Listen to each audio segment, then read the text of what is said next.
Buenas tardes, estimados amigos y hermanos. En esta oportunidad vamos a estudiar la palabra del Señor y para eso voy a invitar a tomar nuestras Biblias y vamos a leer en el libro de Apocalipsis, el capítulo 3. Vamos a estudiar este pasaje con la ayuda de nuestro Señor Jesucristo y del Espíritu Santo. Vamos a basarnos mayormente desde el versículo 1 hasta el versículo 5. Y el tema para este día es muerto o vivo. Y eso vamos a tomar como base bíblico el versículo 1. Pero el mensaje es a la iglesia de Sardis. Vuelvo a repetir el tema. El tema para este día es muerto o vivo. Entonces vamos con el primer versículo, identificando a la persona que envía el mensaje. Y se presenta de esta manera, dice la palabra del Señor, y escribe al ángel de la iglesia en Sardis: el que tiene los 7 espíritus de Dios y las 7 estrellas, dice esto. Entonces aquí vamos a encontrar al que está enviando el mensaje. Se presenta como aquel que tiene los 7 espíritus. ¿Qué podemos entender nosotros por el número 7? El número 7 nosotros entendemos que es un número de la perfección, es el número de Dios. Y cuando habla de que Él tiene los 7 espíritus, da a entender de la plenitud del Espíritu Santo. También da a entender de la absoluta sabiduría y poder que Él tiene.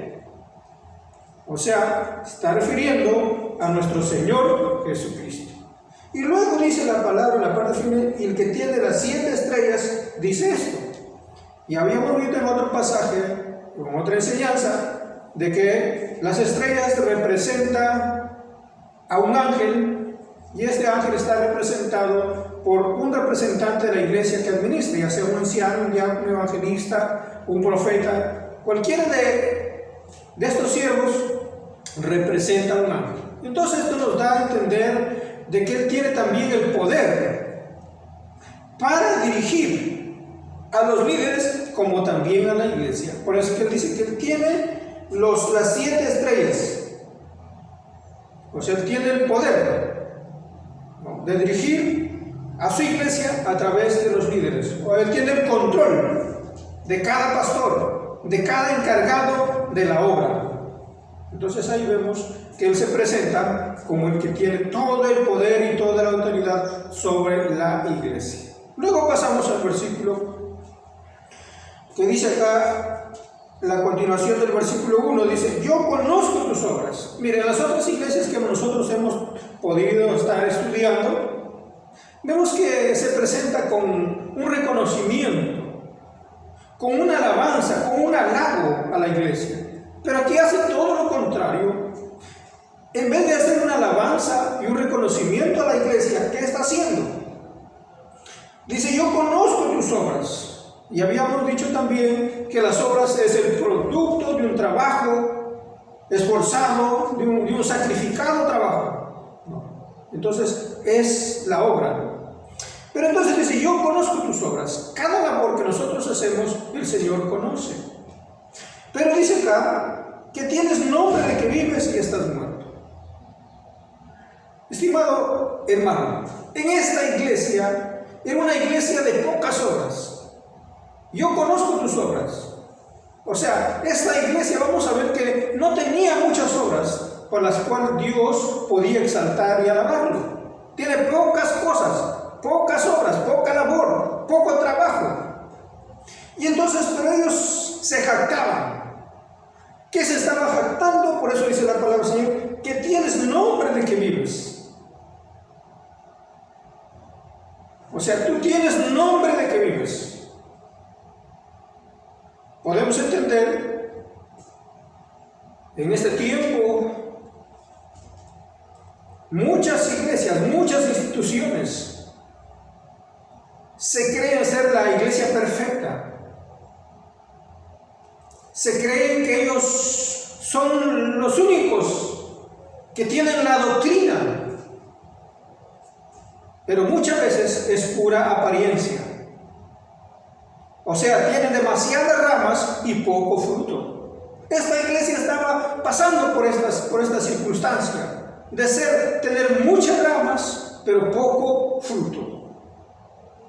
Entonces el Señor que conoce dice, tú tienes el nombre de que vives, pero yo te digo que tú estás muerta. ¿Por qué?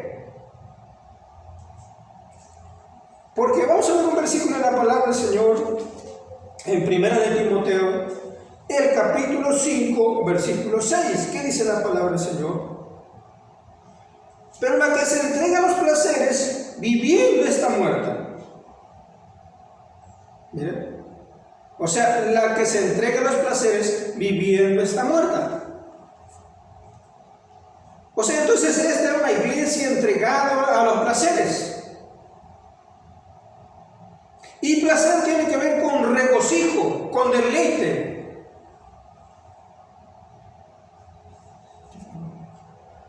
Entonces esta era una iglesia que se había entregado a los placeres. Por eso vuelvo a repetir este versículo para dice, pero la que se entrega a los placeres, viviendo está muerta. Entonces nos da a entender de que esta iglesia estaba entregada a los placeres mundanos.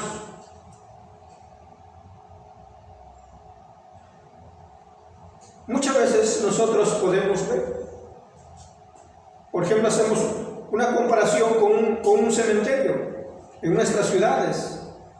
Vemos los campos santos y amados, donde nosotros llevamos los difuntos, donde nosotros vamos a sepultar a las personas que han fallecido.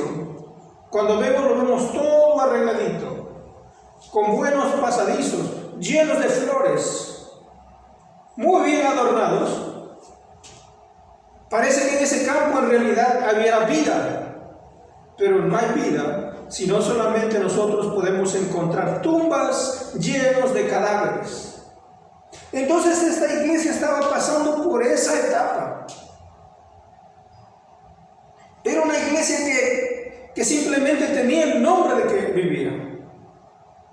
A veces nos halagamos, decimos, yo pertenezco a tal institución,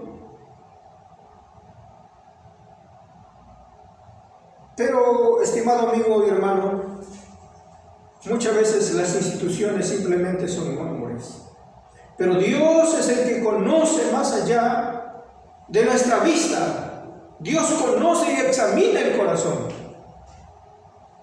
Entonces dice la palabra del Señor, tú dices que vives, pero yo te digo que estoy muerto. Entonces, estimado hermano, cuando nosotros estamos entregados a los placeres mundanos, gente que vemos, por ejemplo, que se entregan al placer del alcohol, al placer del sexo, al placer del deporte, ¿no? Son deleites mundanos.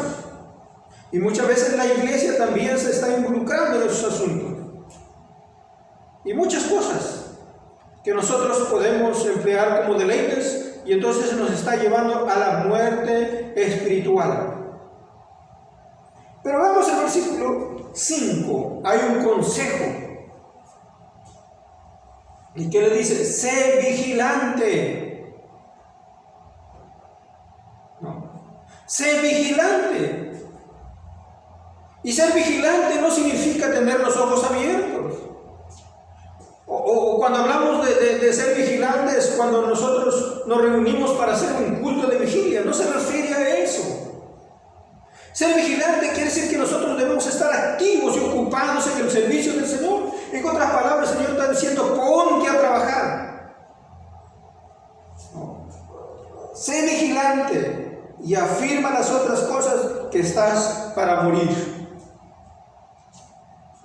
O sea, imagínate. Entonces el Señor está diciendo, despierta, actívate, ponte a trabajar, porque estás para morir. Luego dice, sigue diciendo la palabra del Señor, porque no he hallado tus obras perfectas delante de Dios. A veces nosotros pensamos que nuestras obras son perfectas, que son buenas, pero Dios que examina, dice, no he hallado tus obras perfectas delante de mí. Porque la perfección tiene que ver con justicia. A veces nosotros estamos haciendo las cosas, pero no lo estamos haciendo con justicia. Entonces, la perfección tiene que ver con justicia. Todas las cosas tenemos que hacerlo con justicia. Luego, hace una invitación en el versículo 3 y le dice, acuérdate. ¿De qué cosa se va a acordar? Sigue diciendo, pues, de lo que has recibido. O sea, del mensaje, de la enseñanza que te dieron. Cuando tú fuiste convencido para venir al arrepentimiento, para la salvación. Recuerda lo que tú escuchaste, que te llevó al arrepentimiento, que te llevó a la conversión. Te está diciendo entonces, recuerda de lo que has recibido y oído, o sea, de lo que se te impartió y de lo que has escuchado a través de la vida cristiana. ¿Y qué tiene que hacer? No solamente tienes que recordar como el hijo pródigo, que el hijo pródigo que se había apartado del padre un día, ahí entre la basura, entre los cerdos, él estaba recordando los beneficios que había en la casa de su padre. Pero no se quedó ahí recordando, sino que dijo, me levantaré y iré a mi padre. Entonces aquí el Señor está diciendo, recuerda, el versículo 3, recuerda lo que has recibido y oído. Y le hace una invitación, y guárdalo. O sea, la palabra del Señor no solamente tiene que ser para que nosotros lo escuchemos, no solamente para que nosotros lo recitemos, como el Salmos 23. El Salmos 23, todas las personas o los cristianos lo sabemos o lo saben de memoria y lo recitamos una y otra vez. Jehová es mi pastor. Bonito el Salmo. Pero cuando vamos al Nuevo Testamento encontramos que dice que aquel es el pastor de aquellas que escuchan su voz. No es de aquellos que recitan el Salmo. Podemos recitar el Salmo de memoria, diciendo que Él es nuestro pastor. Dice, yo no soy tu pastor, porque tú no escuchas lo que yo digo, no haces lo que yo te digo. Me dice, mis ovejas oyen mi voz. Entonces la palabra del Señor dice acá,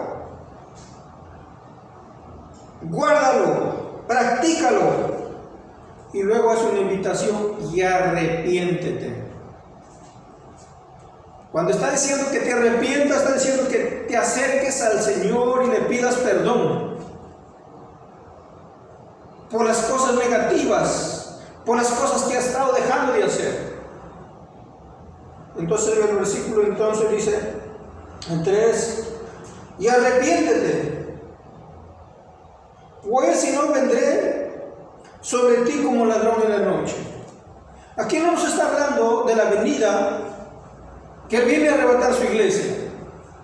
Aquí está hablando de otra visita que puede venir cualquier momento a inspeccionar la iglesia, cómo anda, y te puede sorprender, pero también puede referirse a la venida del Señor. Algunos de nosotros pensamos que la venida del Señor está demorando. Algunos dicen, pero ya todo el tiempo ando escuchando que Jesucristo viene y que Jesucristo viene y no hay cuándo regrese. La palabra del Señor nos dice que Él es paciente. No quiere la muerte del impío, sino que quiere que todos procedamos a un arrepentimiento. Entonces, por eso es que Él te está diciendo que tengas en cuenta que Él puede venir en cualquier momento. Y si te encuentras desprevenido, si no te encuentras cuentas, ¿qué sería? ¿Qué va a pasar? ¿No? Muchas veces la palabra del dice, serás castigado duramente. O también serás dejado, no serás llevado. Por eso es que el Señor está diciendo ahí, sí, guárdalo y arrepiéntete, pues si no vendré sobre ti como ladrón y no sabrás a qué hora ha de venir. La venida de nuestro Señor Jesucristo, dice, no lo saben ni los ángeles, pero que nos ha asegurado que Él va a venir, que va a venir. Entonces nosotros debemos estar prevenidos para cualquier visita o también para el rapto. Luego sigue diciendo, hermanos, el versículo 4, nosotros encontramos ahí una pequeña alabanza por un pequeño grupo, porque siempre a través de los tiempos del pueblo de Dios, de la iglesia, siempre ha habido un fruto, un remanente que no se ha contaminado con el mundo. Por eso dice la palabra del Señor, versículo 4. Pero tienes unas pocas personas en Sardis que no han manchado sus vestiduras. O sea, de la multitud que puede haber en una iglesia, siempre hay un verdadero remanente. Hoy podemos ver iglesias muy numerosas, de cientos, de miles de hermanos, de personas. Pero la palabra del Señor dice, no todo el que me dice Señor, Señor, entrará al reino de los cielos, sino aquel que hace la voluntad de mi Padre. Entonces, aquí en Sardis, en esta iglesia, había un grupito de personas, un remanente, que no había contaminado su ropa, o sea, que no se había contaminado con el pecado. Y habla, dice, que no han manchado sus vestiduras. Y ahí le hace también una promesa: y andarán conmigo en vestiduras blancas porque son dignas. ¿No? Cuando hablamos de vestiduras blancas, hablamos de la justicia, hablamos de santidad y pureza. Eso representa el vestido blanco. Por eso cuando algunas personas se van a casar y van al altar, y estas todavía no se han contaminado, son vírgenes, son puras, entran al altar como símbolo de su pureza, de su virginidad, entran con una vestidura blanca. Pero la que ha cedido al sexo, vemos que muchas veces la ponen un vestido rosado, otro color, un melón, para dar a entender de que ya no son puras. Pero acá el Señor está diciendo que estas personas no se han contaminado y por lo tanto Dios les promete que ellos andarán con vestiduras blancas porque son dignas. O sea, Dios se compromete en ayudarles aún más a reforzar más su fe porque son dignas. Entonces, estimado hermano y amigo, Dios nos invita a que nosotros debemos comenzar a interesarnos, a comenzar a andar en esas vestiduras blancas. Luego dice el versículo 5, hay una promesa, pero siempre encontramos que la promesa es para los vencedores. Dice acá el versículo 1, el que venciere será vestido de ropas blancas. Una promesa, ¿no? Está diciendo a nosotros que andarán en vestiduras blancas.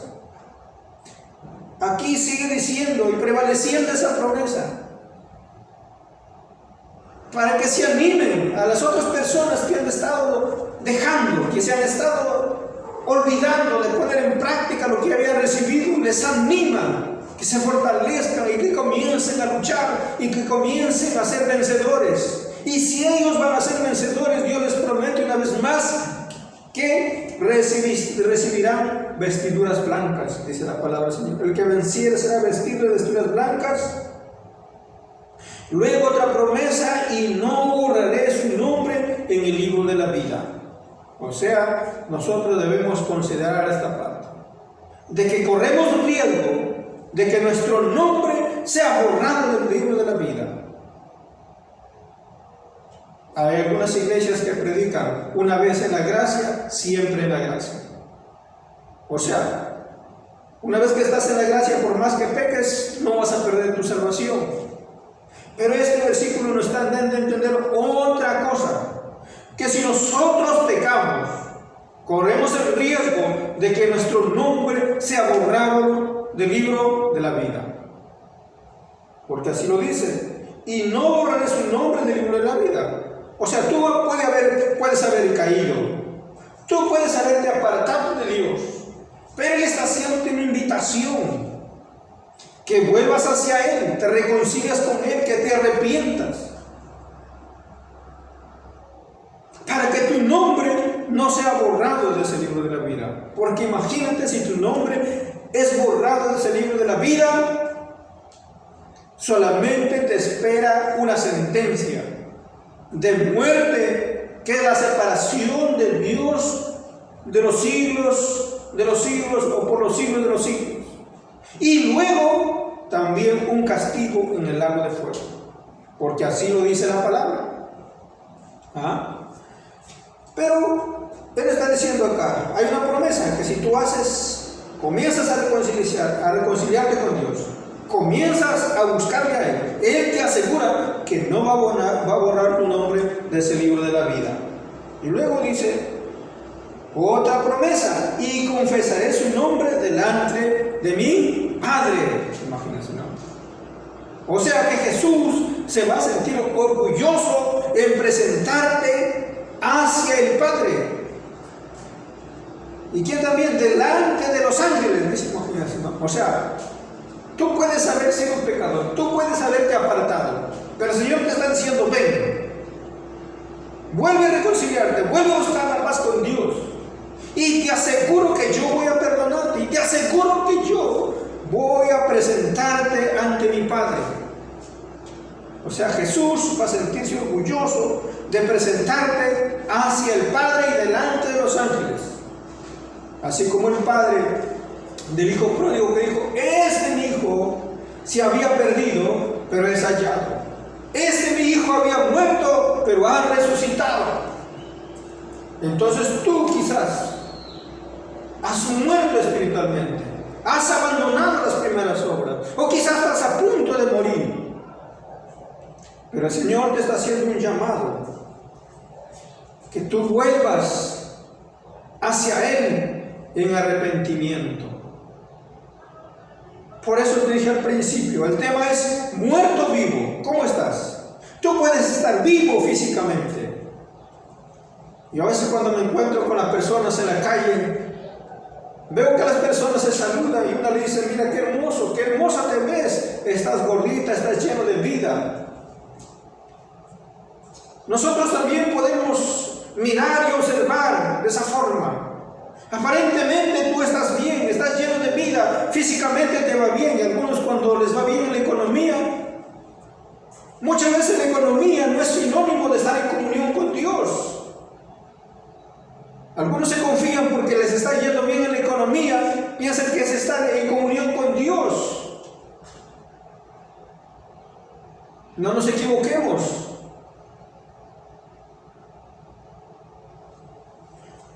Por eso dice la palabra del Señor, examínate. Si tu vida está yendo tras los placeres de este mundo, el Señor te está diciendo, tú que estás yendo tras los placeres de este mundo, te digo que tú estás muerto, o que estás yendo a la muerte. Por eso vuelvo a terminar recordando el primer versículo del capítulo 3 y la parte final, donde dice la palabra del Señor, yo conozco tus obras, que tienes nombre de que vives y estás muerto. El Señor nos conoce a cada uno de nosotros, pero yo te invito a acercarte al Señor. Él te puede decir estás muerto, pero también te está haciendo una invitación, ven al arrepentimiento, es tiempo de acercarnos al Señor. Es tiempo, iglesia, que nosotros debemos acercarnos al Señor. No solamente debemos ser árboles frondosos, sino debemos ser árboles que comencemos a producir fruto. Que comencemos a dar fruto. Es tiempo de que nosotros como iglesia nos despertemos. En este tiempo es cuando nosotros debemos echar mano de la fe. Yo me doy cuenta de que la iglesia aparentemente está viva, pero está muerta. Cuando yo puedo visitar, ir a los hogares hoy en este tiempo, todos están están asustados. Todos están utilizando el protocolo que nuestras autoridades han determinado para ser utilizadas. Pero cuando les hablo de Cristo, cuando les hablo de la sangre de Jesucristo, no, pero la reacción dice, no, pero hay que cuidarnos. El Señor dice, cuídate que te cuidaré. Magnífico, pero la sangre de Jesucristo tiene todo poder. Si entonces nosotros tenemos que echar mano de esa fe, tenemos que utilizar la sangre de Jesucristo, porque la sangre de Jesucristo tiene todo poder. Por eso vino Jesús a morir, para derramar su sangre, para darnos salvación, para darnos perdón y para darnos sanidad. Hermano, hermana, comienza a vivir, comienza a practicar lo que se te enseñaron tus primeros líderes, tus primeros pastores. Comienza a retomar, comienza a ponerlo en práctica. Dios te dice, ¿cómo estás en este día? ¿Estás muerto o estás vivo? Espiritualmente hablando, ¿no? Porque físicamente podemos estar bien, pero espiritualmente muchas veces nosotros estamos muertos. Entonces, estimado amigo y hermano, hemos reflexionado en este pasaje. Y tú tienes la oportunidad también de reflexionar en tu casa. Toma la Biblia, comienza a estudiar, comienza a leerla, porque es la que te va a guiar a la vida eterna. Gracias, que Dios los bendiga. Permítame hacer una oración en el nombre poderoso de Jesús. Gracias, Dios soberano, te doy, Señor, en este momento, por darnos esta oportunidad de poder estar en este lugar, leyendo tu palabra, Señor. Hemos meditado en ella, Señor. Ayúdanos para que esta palabra entre en nuestro corazón y en nuestra mente y nos pueda ayudar, Señor. Tú estás hablando por el Espíritu Santo. Iglesia, Dios está hablando por el Espíritu Santo a través de sus siervos, a través de la palabra. Escucha lo que el Espíritu de Dios dice a la iglesia. Es tiempo de prepararnos. Es tiempo de acercarnos más a Él. En el nombre de Jesús, nos declaramos en tu nombre, Señor Jesús, bendecidos, prosperados y en victoria. Gracias, Dios soberano. Ayuda a tu iglesia, a tus hijos y al mundo entero, en el nombre poderoso de Jesús. Amén y amén.